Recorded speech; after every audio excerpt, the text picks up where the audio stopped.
ఆ టైం చేయాల్సిన అగ్నోత్ర same process, mantras వేరుంటాయి.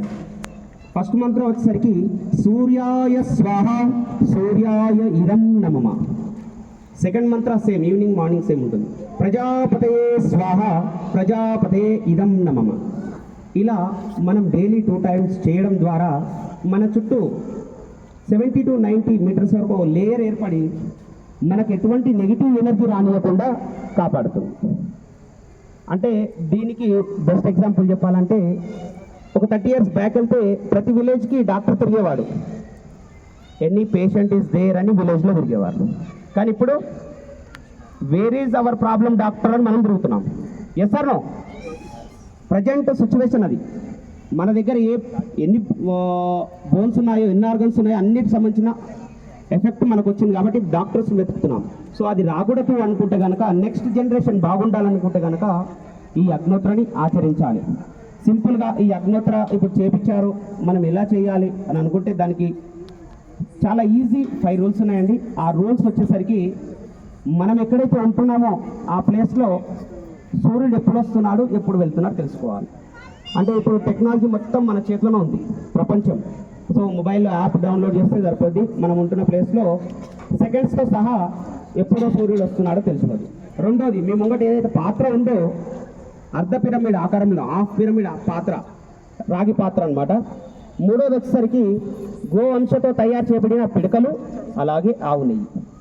నాలుగోది, మన ఇంట్లో వాడే బియ్యం ఏదైతే ఉన్నాయో విరిగిపోయిన బియ్యం తీసుకోవాలి, అఖండ బియ్యం, వాటిలో శక్తి ఉంటుంది. ఐదోది వచ్చేసరికి ఇందాక మనం పలికాం వేదమంత్ర ఉచ్చారణ. వేదమంత్ర ఉచ్చారణ చేస్తూ మండే జ్వాలలో 2 ఆవుతులు ఇస్తే సరిపోయింది. 5 నిమిషాల ముందు వెలిగించుకొని, ఇందాక మనం అందరం చూసాం, మనం ఇక్కడ కూర్చొని వెలిగించాం, అలా 5 minutes బిఫోర్ వెలిగించుకొని 2 స్వాహాలు ఇచ్చేస్తే మనము మనశ్శాంతితో ఉండడానికి మేజర్గా పనిచేసే ప్రాసెసే అగ్నిహోత్రం. ఈ అగ్నిహోత్రాన్ని నిత్యం చేయడం ద్వారా మనము మన చుట్టూ ప్రకృతి చాలా బాగుంటుంది. ఈ మధ్య అందరూ జై శ్రీరామ్ అంటున్నారు, అవునా కదా? గత 3-4 years నుంచి జై శ్రీరామ్ నినాదం అనేది చాలా పెద్దగా అవుతుంది. మరి రాముడు ఏం చేశాడని జై శ్రీరామ్ అంటున్నారు? జై శ్రీరామ్ ఎందుకు అంటున్నారంటే, రాముడు ఏదైతే చేశాడో అగ్నోత్రం అంటే యజ్ఞాన్ని కాపాడడానికి రాముని జన్మం జరిగింది. ఎప్పుడైతే రాముడు జన్మించినప్పటి నుంచి ఋషులు యజ్ఞం చేస్తున్నప్పుడు, రాక్షసులు ఏదైతే ముట్టడి చేస్తున్నప్పుడు రామలక్ష్మణుని కాపాడారు. ఆ యుగంలో, రామయుగంలో, త్రేతాయుగంలో. అలాగే కృష్ణయుగంలో కూడా కృష్ణుడు యజ్ఞాన్ని కాపాడడానికే జన్మించాడు. రాముడు ఏదైతే యజ్ఞం ఆచరిస్తూ తన రాజ్యంలో ప్రజలను యజ్ఞం ఆచరించేటట్టు చేసినాడు కాబట్టి ఆ రామరాజ్యం ఇప్పటికీ కావాలని ప్రజలు కోరుకుంటున్నారు. అప్పట్లో రాముడు యజ్ఞం చేసేవాడు కాబట్టి రాజ్యం బాగుండే, ప్రజలు బాగుండే, ప్రకృతి బాగుండే. కానీ ఇప్పుడు మనం కూర్చున్నాము, 1/2 hour బిఫోర్ వర్షం ఎప్పుడు పడుతుందా, ఎంత పడుతుందా అని ఆలోచనతోనే కూర్చున్నాం, అవునా కదా? ఇప్పుడు వర్షం పడుతుందంటే ఇప్పుడు వర్షం పడేది, ఆ కాలం అలా ఉండేది. కానీ ఇప్పుడు కుక్కటిపల్లిలో వర్షం పడితే నిజాంపేటలో ఎండలు ఉన్నాయి. అంటే మీకు తెలుగులో చెప్పాలంటే ప్రకృతి విపత్తు జరుగుతుంది. ప్రకృతి ఎప్పుడైతే విలయ తాండవం చేస్తుందో మనిషి ప్రాణానికి హాని జరగడానికి 99.9% అవకాశం ఉంది. అలాగే మనిషి ప్రాణానికి ఎటువంటి హాని జరగద్దు అనుకుంటే కనుక 99.9% అగ్నిహోత్రం ఆచరిస్తే ఎటువంటి హాని అనేది జరగదు. ఎందుకంటే ఇంతకుముందు చెప్పాను, భూపాల్ విషవాయువు అది రిలీజ్ అయినప్పుడు అక్కడే నివసిస్తున్న ఫ్యామిలీస్ 2 families ఏం కాలేదు. మీరు కావాల్సి గూగుల్లో కూడా సెర్చ్ చేసుకోవచ్చు, నేను చెప్పేది నిజమని చెప్పట్లేదు. అలాగే ఇప్పుడు ఏదైతే మనం వాటర్ తాగుతున్నామో అది పొల్యూట్ అయిందా లేదా మీ అందరూ తెలుసా? ఫుడ్ పొల్యూట్ అయిందా లేదా? మనం పీల్చుకునే గాలి పొల్యూట్ అయిందా లేదా? బట్ అదర్ సోర్సెస్ ఉందా? మనం వద్దనుకున్నా మనం పీల్చుకుంటాం, అవునా కదా? సో మంచి గాలి మనకు కావాలనుకుంటే అగ్నోత్ర ద్వారా ఏదైతే అగ్నోత్ర చేసామో ఈ వాయుమండలికి శుద్ధి చేస్తుంది. అగ్నిని మధ్యమంగా చేసుకొని వాయుమండలిని శుద్ధి చేసేది అగ్నోత్ర.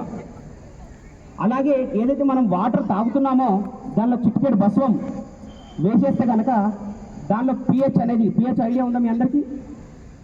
ప్లీజ్ ఒక్కసారి రేస్ చేయండి. తెలుసా pH? వరల్డ్ వైజ్గా pH స్కేల్ ఉంటుంది, 1 to 14 scale. 1 to 7, yes 7 to 14 acidic level, alkaline level. Yes, మరి మనం తాగడానికి ఏది బెనిఫిట్? అసిడిక్ లెవెలా, ఆల్కలైన్ లెవెలా? మీరు వాటర్ తాగుతున్నది ఒకసారి చెక్ చేశారా? pH లెవెల్ 5 to 6 మధ్యలో ఉంటుంది. మీరు ఏ వాటర్ అని తాగండి 5 to 6 మధ్యలోనే ఉంటుంది. ఏదైతే మన గవర్నమెంట్ ప్రొవైడ్ చేస్తుందో వాటర్, అది న్యూట్రల్లో ఉంటుంది. Neutral number 7. ఇటు మనకు హామ్ చేయదు, ఇటు బెనిఫిట్ చేయదు, న్యూట్రల్లో ఉంటుంది. బట్ 7 to 14 ఆల్కలైన్ లెవెల్ మన బాడీకి మంచి చేస్తుంది. ఏదైతే ఇప్పుడు అగ్నిహోత్ర చేశామో అదే భస్వం తీసుకెళ్ళి మనం తాగే వాటర్ని చిటికెడు వేస్తే కనుక బిఫోర్ భస్వం వేయకముందు 6 to 7 ఉంటుంది అది వాటర్ మీద, 5 to 6. అదే భస్వం వేసిన తర్వాత 7 to 8 మధ్య pH చేంజ్ అవుతుంది. అంతటి ప్రభావం ఈ అగ్నిహోత్రకు ఉంది.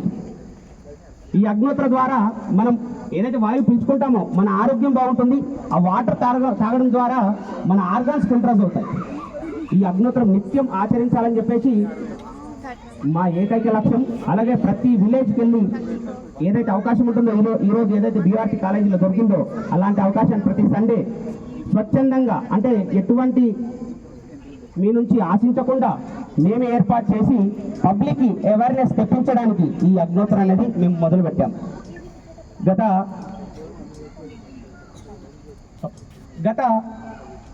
35 years నుంచి ఇక్కడ చేస్తున్న వాళ్ళు ఉన్నారు. అలాగే నా దగ్గరకు వచ్చేసరికి 21 years నుంచి నిత్యం అగ్నిహోత్రం ఆచరిస్తున్నాను. అంటే ఉదయము సాయంత్రం. అలాగే ప్రతి ఒక్కరూ ఆచరించాలి. మీ ఆరోగ్యం బాగుండాలి. అలాగే